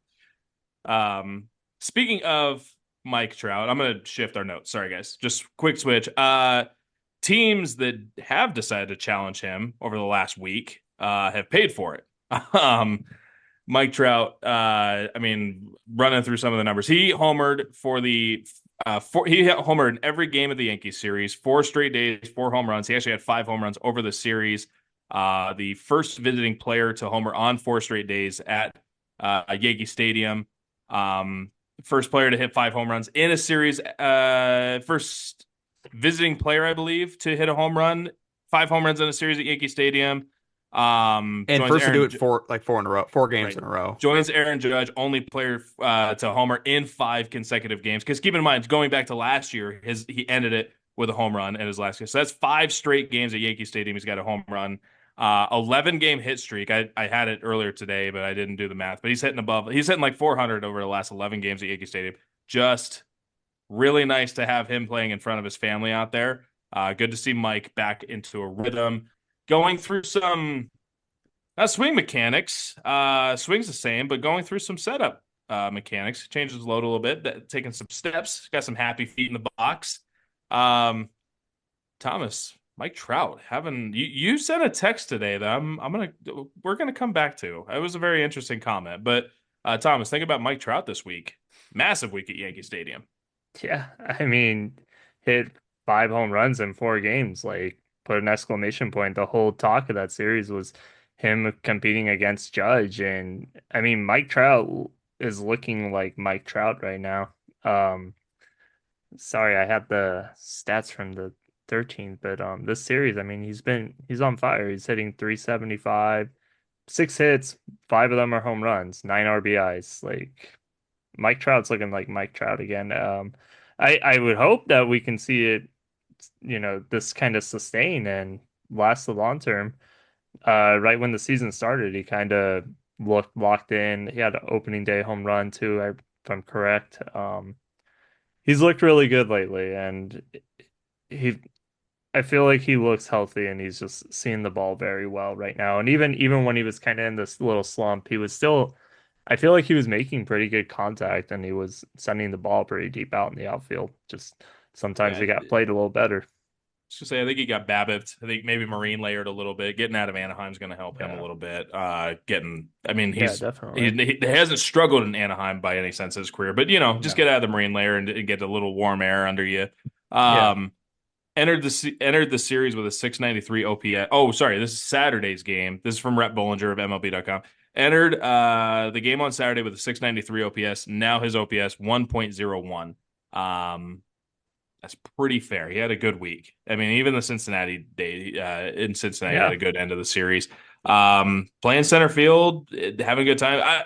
I'm going to come back on a thought, but Jack, Mike Trout this week, really, really good week. Just, I think when Mike Trout's timing is, because it's always kind of been timing for him, right? Always been timing. I think his timing is on. Mike Trout's hard to beat at the plate. Yeah, and I think what we're seeing from Mike Trout so far this year is a little bit more of a sustainable level of play from him. Because like you looked at last year and he had stretches where he was hot and he looked like the Mike Trout of old, but then it would go away and he would go into a slump and all that. And there's a lot of swing and miss. There's a lot of strikeouts. And this year, you're not really seeing that. He's cut down. I mean, granted, we're only 20 games in, and early, stats but still can change a lot. But so far this year, his contact rate on pitches inside the strike zone are up by 10%. His whiff rate as a whole is down 10%. He's improved his K rate a bunch. His squared up rate's looking a lot better than last year. His whiff rate's obviously, like I said, just dropped. So like the process behind everything, even when he was going bad, like he had that one, was it 1 for 25 or 6 or something like that in between the start of the year and now. Like even during that stretch, he wasn't striking out a ton and he wasn't swinging and missing a ton. He just wasn't getting hits. So it just looks like the process to the results that he's getting looks a lot more sustainable than it did in the last year or 2 years and stuff like that. And he says that playing center field has helped him a bunch just because it helps him keep his head in the game throughout the whole game. And also it helps him move on from his at-bats. Because I think that's something that people don't really consider when they say, oh, just DH him. It's when you are only a DH, say you have a bad at-bat in the first inning, it's really hard to let go of that at-bat for another 2-3 innings until you come up again because you don't have another job to do. So you're just sitting there in your own thoughts. When when he's out in the outfield and playing center field where he's comfortable, he has a bad at bat in the first game or in the first at bat. Then he goes out to the outfield and he has to focus on defense and he forgets about the at bat and all that stuff and clears his mind. So, 2 fingers crossed. As long as he can stay healthy, I think we are seeing a more sustained Mike Trout, results this year, and hopefully he stays healthy and can have another good year. I'm not going to be the one saying, oh, he's going to be an MVP, but if he can have a good year, that's going to be huge for this team and huge for Mike Trout. I'm sure it is mental psyche too. Sorry, Thomas, I was thinking about what you were saying. Yeah, I mean, I can't project Mike Trout as like he's on pace as like a 10-win player, which like you said, we're 20 games in. He's got less than 100 plate appearances. There's going to be adjustment periods. There's going to be lull periods. There's going to be high. It's just really nice to see Mike back into a high standard of what Mike Trout can be. Just an incredible producer. Talk about Mike Trout every day kind of thing. Just real quick, this wasn't in the script, guys, and I apologize for this. Aaron Judge also hit 4 home runs this series. I think I've avoided this question for a long time, but like I grew up, so I got to see Barry Bonds, right? I'm a little older than you guys, so I got to see Barry Bonds. I got to see some of these guys, McGuire, but I was a kid. I was still a kid. Is Aaron Judge the best power hitter you guys have ever seen? Probably has to be, right? I mean, if you just look at stats, especially, weighted runs created plus on Fangraphs, he might be the best right-handed hitter in baseball. Like that you've ever. seen. See, I got Albert. Keep in mind, I had Albert. Yeah. I mean, I I saw Albert Prime Albert too, but I was a kid.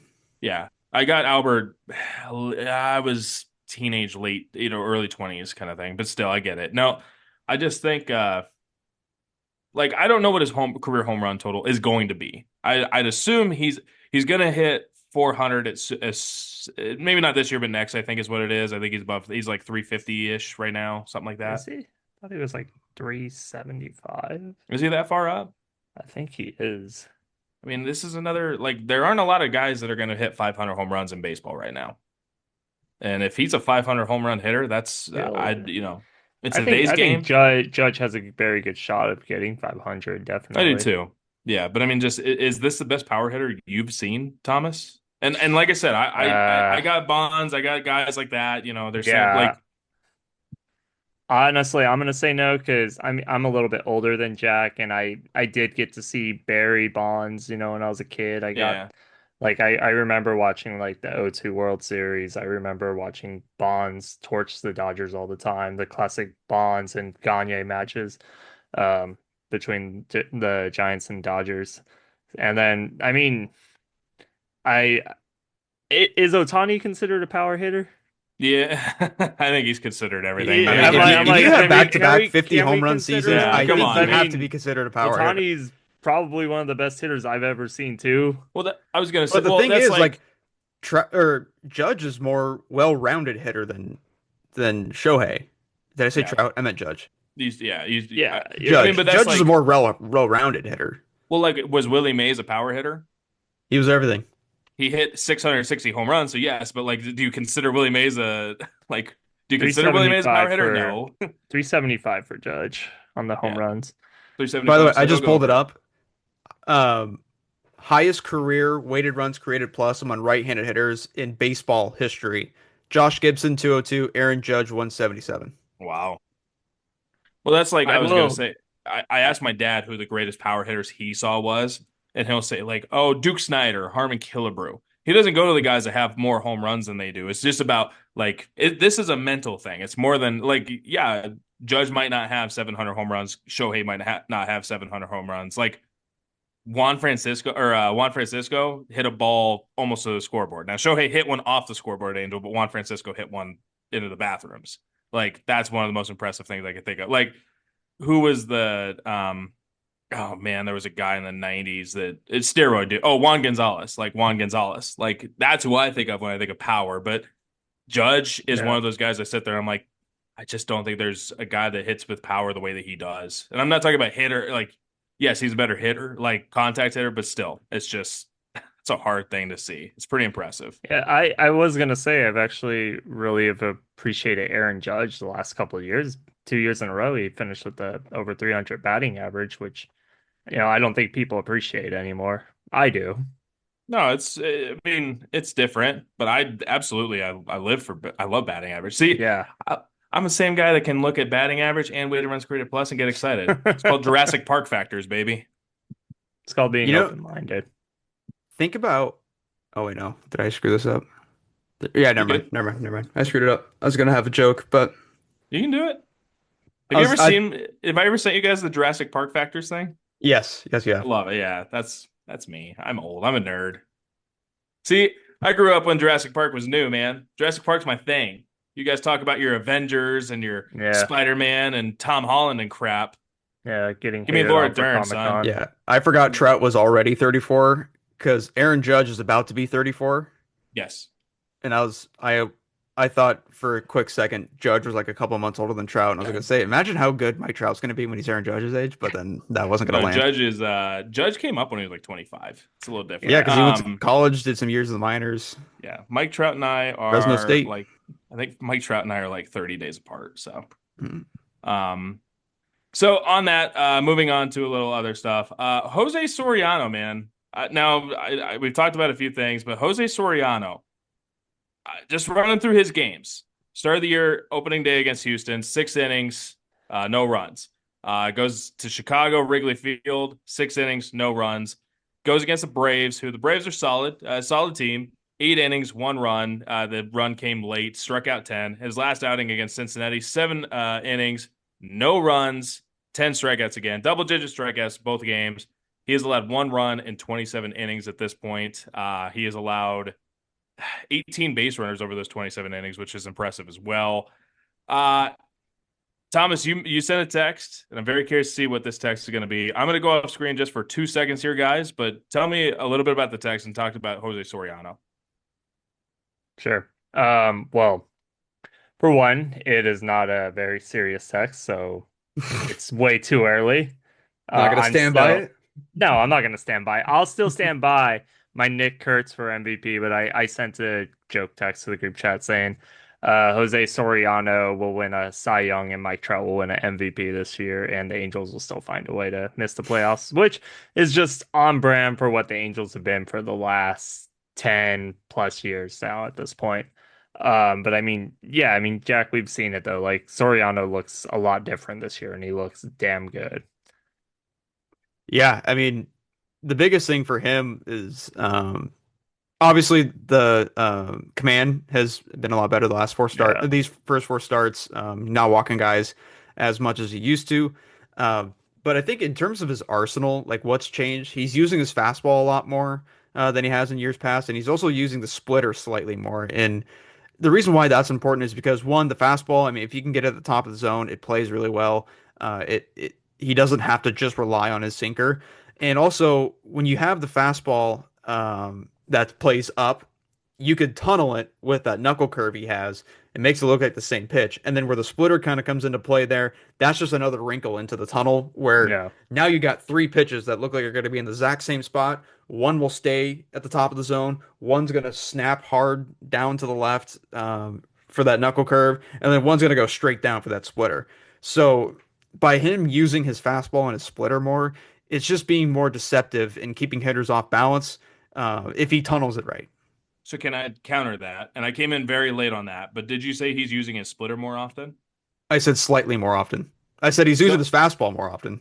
he is using his fastball more often. He's using the four seam, not the sinker. Yeah. That's what that splinker sinker he's not using, but the splitter itself, that was the most impressive thing to me on his opening day start. I think he threw 5. And I was sitting there watching him through the order, and I'm like, he hasn't thrown his splitter more than once to a single batter, and he hasn't thrown it to the primary guys. So he goes to the third time through the order, and I'm like, okay, I'm waiting for the splitter, because it's going to help him third time through the order. He never used it. I think he threw like 5 splitters the first outing, and I'm like, okay, he's going to face Houston at least once more this season, if not twice more. He has a splitter in the bag for the rest of the season against Houston. So that's where I sat, and I'm like, man, like if he can hold back his best pitch, because that splitter by analytical sense was his best pitch the last 2-3 years here. I think it just makes him that much better. But I think pitch usage for Jose has been the biggest difference. And you mentioned it. I mean, like I said, I came in a little late, but utilizing the fastball at the top of the zone, utilizing that you have not only a high velocity fastball, but a high movement fastball, high spin fastball.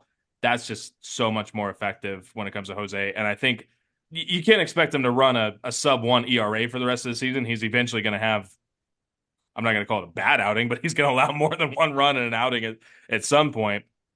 If this is the arm that everyone has been sitting on with the Angels, I mean, 2-3 years ago, I'm talking to pro director, and he's like, Jose Soriano might be their best pitcher in the system. And I'm talking about, come on, man, you got Reed Detmers, you got Griffin Canning, everything. He's like, no, Jose Soriano's the guy. You're seeing it. You're seeing it right now. And the guy that's peaking at 27 years old, right at his physical and mental peak, right? So sorry, Thomas. I didn't. Sorry, I kind of came in a little late on that. No, you're totally fine. I came in and said that my Cy Young take was a joke, just like MVP, but we're having fun in the group chat, is what it is. But And I think another reason why he doesn't throw the splitter as much as you would think is just because he really doesn't have that great command over it. No. So he tries to limit his usage of it because he knows he may only have so many good splitters in his system on the day. Yeah, but it also is the pitch that it gets hit the least. It creates the highest whiff rates and the lowest average. I mean, we're talking about batting averages again. Let's go. Let's Batting go. average. But yeah, no, Baseball stuff. Now what I mean, but let's hit on it. I mean, the Angels are 40% of their wins have come from Jose Soriano starts this year. 40%, 4 out of 10.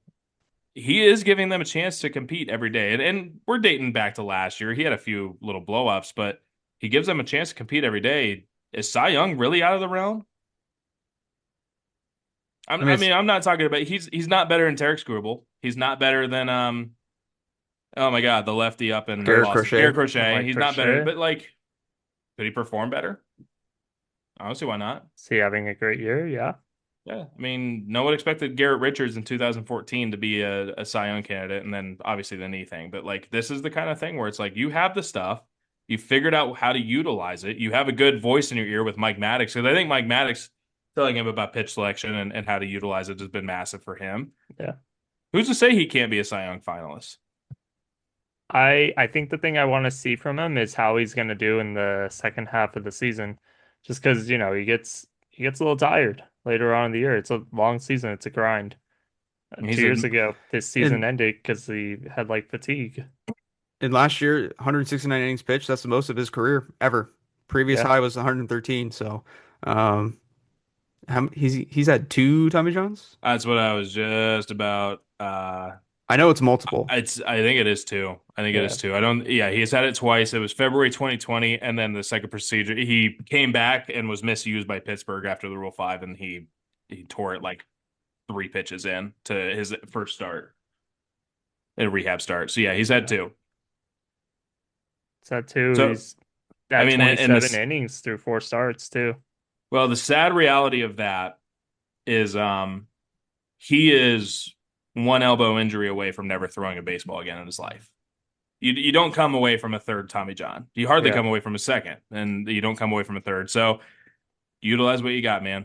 I would love to see Jose Soriano though. Just this is a special arm, man. This is very special. It's gonna be hard to ignore when he's starting. Sorry, go ahead. I mean, is it crazy to say this early All-Star though? No, not at all. No, I mean, I think he's showing it. We got 2 months. We got 2 more months. So that's going to be 2.5. 4. He's got 8 more starts, roughly, for the All-Star game. Yeah, he'll go 12. That's 20. Yeah, he might have a few more than 8. He might have 10 more starts. Yeah. Yeah. But still, no, I mean, crazy. He's talented, man. It's tough to see it. Speaking of Angels pitching, among other things, I have the pitching staff here in front of me. Jose Soriano has been good. Jack Kahanowitz he's been Jack. Reed has been Reed. He's shown some high glimpses, low glimpses. Still waiting to see what there. Yusei Kikuchi has not been good. Has not been good. He is walking. Let's see. He's walked 10 of 89 guys, so that's a really high clip. 5 per 9. Fifth starter non-existent. They went with a bullpen game against the Yankees in that finale. It worked, but I mean, I don't think you could utilize Brett Suter a whole lot Brett Suter's been good this year. He's been good. Scrap work hasn't been great, but his like overall performance has been fine. You gotta get a 9th inning guy. You gotta get someone for the 9th inning because Jordan Romano is just not it. Perry mentioned it. Taking a lot of risk. You have to get the high risk for the high reward. So far, it has not worked out with Jordan Romano. He has allowed 5 runs in about 5 innings, blown 2 saves. Just hasn't been very good. And effectively, it's not like you have another option to really come back to either. Ryan Zefferjon's been hit or miss. Drew Pomeranz has been hit or miss. Sam Bachman's a little hit or miss right now. You really need Kirby Yates, and you need him to perform at a high clip, and he is nearing a comeback. We don't have the exact date. I wouldn't be surprised if he's back by like the Blue Jays series by Monday or something. So, but still, you need a ninth inning guy. Ben Joyce is progressing, but it's going to still be a long time. I don't know. What do you guys say? I mean, I think you need a fifth man in the rotation. You need to lock down a fifth man in the rotation, which you do not have, which you're still waiting on Grayson. You're still waiting on Alec, which, well, I don't know what's going on with those guys right now. I mean, I know Grayson just threw a bullpen the other day. Alec, don't know. He's facing hitters in Arizona, I think. He is? Alec is? Yeah. Okay. I'm surprised. Yeah. But yeah, still, you need someone to go every fifth day, and you need someone to go in the ninth inning. So, any candidates? Any thoughts on that, guys? Well, and this is what we were talking about in the season preview episode too. Like, even before the injuries started piling up, we were like, where are you going to get innings out of that fifth starter spot, and who's going to close your games? Because, on paper, they had obviously Romano and Pomerantz and Kirby Yates to try and uh, someone take that job. Part of it, someone take that job. Part of it also just you can kind of mix match and based off of matchups and stuff like that. But I mean, realistically, none of them are Kenley Jansen that you let walk in free agency. And the fifth starter spot, they didn't really do anything to really shore up that fifth starter spot in free agency or in trades or anything like that. And we all talked about on the season preview episode how this could be a major downfall to this team and really hurt them in the second half of the season when, guys start to get hurt and your depth starts to get used a little bit more. It really shows the flaws of the roster depth that you have. And we're already seeing that. And it's April 16th. April 17th by the time you're listening to this, but No, yeah. April 18th by the time you're listening to this. actually. But The yeah, Ducks won't have played a playoff game yet. yeah. I mean, but we're 3 weeks into the season and we're already having these issues. It's not a good sign for the Angels moving forward. Yeah. Thomas, thoughts? Yeah. Just building off what Jack was saying, we talked about the depth of this roster, how it's constructed during the offseason and that preview episode. And one of the things they said was maybe George Clausen comes up at the end of the year and come that Sunday, the fourth home game of the season, George Clausen is your starting pitcher for the Angels, and he just doesn't look ready yet. No. No, Yeah, he's not ready. it's not George's fault. Yeah, it's not at all. But like, it's just another issue with the Angels where they neglected the depth at the starting pitching. A name I thought of after we recorded that episode is I was like, why didn't you just consider bringing back Tyler Anderson? At least it's somebody that'll just can pitch, can eat innings a little bit. I know he wasn't great last year, but he wasn't horrendous. No. Good vet to have. No, and that's fair. I mean, Ryan Johnson wasn't ready to start. I think. I mean, I didn't like the Ryan Johnson thing. I'm gonna be honest. Ryan Johnson, I get if you are trying to get him to be a starter. I totally get trying to get him, but it has to be in development. Yeah. He's not a big league starter right now by any sense. Definitely. So you've got to figure out what you're going to do. Are you going to have him be a starter long term and develop him in the minors and try and get him to that? Or I think he'd be a big league reliever right now, today. I think he could be today if he's healthy. He's not healthy, right? Well, he's got the infection and then he's got like little apparently hammy or something. Yeah, a little string issue. Yeah. But no, I he had a little viral infection too. Speaking of, Caden Dana pitched last night. Technically, he pitched tonight because of when we're recording, as Jack mentioned. So I don't know how Caden did last night. Couldn't tell you. Or wait, 2 nights ago at this point, based on how you're listening. But thank you, Zachary Cavanagh, for the playoff preview, as you guys saw at the beginning of this episode. Yeah, I mean, you got to figure out who the fifth guy is. I wonder if, like we said, we recorded before Caden took the mound. Maybe Caden has a great night, and maybe Caden's ready by Tuesday night or something like that. But we'll see how that goes.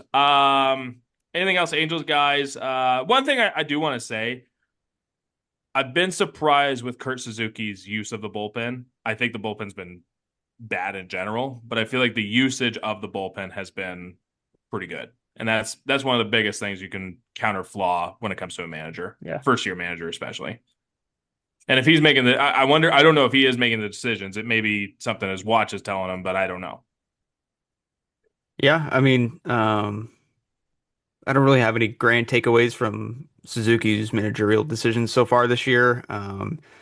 Obviously, the one that stands out just because of recency bias was having Romano go back out there last night. Mhm. Wednesday night. Yeah, a few Wednesday nights night. ago. Wednesday night. Another blown save against the Yankees. Facing wasn't it the same hitters that he faced It was Yeah. like the the same 2 days three before hitters that from he Monday. blew the save? Yeah. Yeah. So that decision was a little interesting, but like I'm not making any conclusions on Kurt Suzuki yet and his bullpen decisions, No. just based off of 3 weeks. Um, So far, are, I've liked him. So yeah. far, I've liked it. Other than that, but yeah. Are we doing like Um, all final thoughts, or are we just? just Angels' final thoughts here. I don't know. Yeah, Angels' Yeah, final thoughts. I looked at the clock and we got yeah, to wrap a little bit. yeah. I'll just say this: just the offense as a whole, it was kind of it would click some days, not click other days, and it wasn't really in sync. Well, since they started this 7 game road trip, they've clicked. Since that 7 game road trip started, they are hitting 268 as a team. Their strikeout rate is only 17 and a half, which is almost half what it was when it was like before this road trip started. They're walking at a 14.7% clip over this stretch too. Um, and even on Wednesday when they wrapped or Thursday when they wrapped up the series against the Yankees, they faced Max Fried, who is an ace and an all-star pitcher, strikes out a ton of guys, and they Sure is limited to paid to just be. yeah, they limited to 3 strikeouts only. They struck out 7 times while getting 9 hits, with 7 walks in that final or the series finale. So the offense is clicking right now. We'll see how long it lasts, but if they can keep the strikeout numbers at a minimum, they have enough power to put the ball in play and hit it with authority. So it's going to be interesting to see moving forward. Thomas, any Yeah. thoughts? Few things. Something funny because you were bringing up Kurt Suzuki. I don't think I ever told you guys the story, but I usually post some clips, from post game, pre game, stuff on TikTok. So if you want, follow that. One comment that made me laugh going back to the exhibition series at Dodger Stadium was somebody said, I need this guy to get ejected within a month so I know he means business. Kurt Suzuki on Saturday got ejected for the first time. So I hope that fan is very happy and knows Kurt Suzuki means business. And honestly, I think Kurt Suzuki has actually done a pretty decent job so far as manager. Yeah, they're 500 with a Yeah. they're 500 with a bad team. So, Yeah.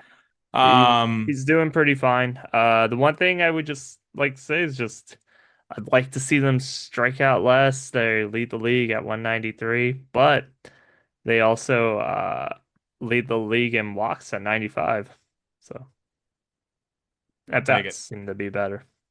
I will take it. All right, guys. I think that's going to close this out then. I'll ask a little bit. What do you guys got going on this weekend? Thomas, you've already been to a baseball game apparently, based on because this is going to come out on Saturday. So how the Angels Maybe do last night, Friday. man? Maybe Dude, maybe Friday. you know what That's the the problem goal. is we're recording this on Thursday afternoon, guys. Just to Yeah. full clarity. End of the episode. If you made it this far, thank you. If something happens at the Angels game on Friday night, we're kind of screwed. So let's hope that it's just a normal nothing Padres Yeah. game.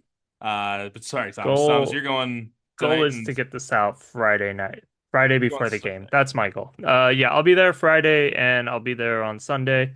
Also, if you can't tell, Jack and Taylor are wearing different clothes. So from the first half of the episode. This is awesome, man. This is great. I love that we're recording. Yeah, I would even. Yeah, I didn't even think of Yeah. that. Tomorrow's gonna be a fun Unless one. you're gonna wear the same clothes again. I might. Yeah. It's cold up here. It's been cold. Not too much else. Gonna watch WrestleMania this weekend. Oh yeah. Yeah. Yeah, we got a few people there. Rosh, Derek Hegna, they're all there. Obviously, we've got hockey going on coming up this weekend. Jack James, what's your plans here? I know that you've got Angels for now. You've got Angels early next week. For now, I got Angels Monday, Tuesday, the first two games in the Toronto Blue Jays series. I But can't that wait is, for that to change early in the episode when we yeah, record tomorrow. And I'm yeah. like, oh, Oh, Jack, yeah, you're going yeah, to be on yeah. there on Tuesday. No big deal. Yeah, yeah, that'll change after Thursday night because that's when regular season play wraps up at the NHL, and we are waiting to see where the Ducks will play. Uh, the first half, we'll know. So the first Yeah, half of the episode, you'll know. you've I watched won't. this already. You know Yeah, what happened. This is the you second know what half. happens. So, So yeah.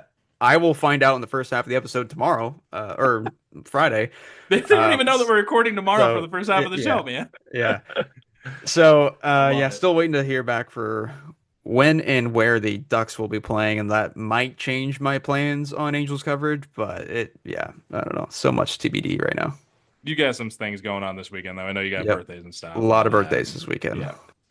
Gonna go see Jackson Flora, RHP1 in this draft class tomorrow, last night, tomorrow night, tonight. I don't know. Whenever Thomas gets this out, Friday night, go see Jackson Flora, with Jack Hazlitt. And then, Saturday, I am TBD. I am actually thinking about going to, oh gosh, where was I gonna go? Someone was down here. Someone's down facing San Diego or something. I'm thinking about going to San Diego to go see the Harrington twins. So that is an option as well. And Sunday, I don't know. Sunday, I got stuff. Sunday, I got family stuff and crap. All right. Without assuming anything whatsoever of who goes first overall and all that junk, who do the Angels take 12th overall? Thomas Murray.